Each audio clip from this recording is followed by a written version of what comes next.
What you perceive to be true is true. If you saw me loading the barrels on the back of the truck for World's Strongest, I'm throwing mine, because mine are empty. Everybody else is picking them up. I'm beating Jeff Capes by 2 barrels.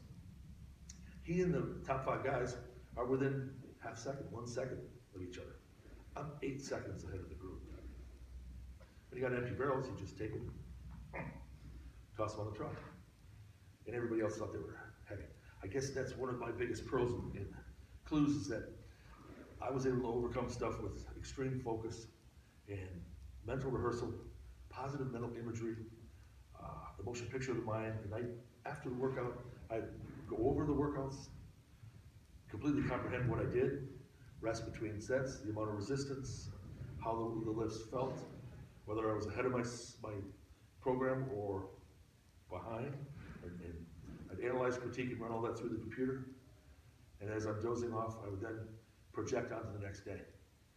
I'd see the sights, hear the sounds, try to smell the smells, and use all my senses to become completely aware.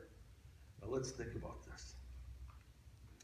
A heightened sensitivity, a heightened awareness.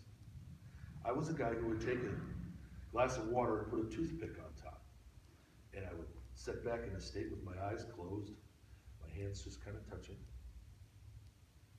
And after about 10 minutes, I'd look at the toothpick to see if I had it moved. Lifting weights to me was a manifestation of my frustration of my inability to use levitation. I worked so hard mentally to try to move things with my mind, Uri Geller was my hero, that I couldn't do it. Well, one time, I took a glass out of the dishwasher, and I put it on a very flat countertop, and I said, watch this.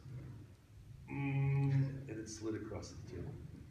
But it's only because there's hot, pressure and steam, and that's just a trick. But, so I never was really able to do that, but by putting my hands on something with all that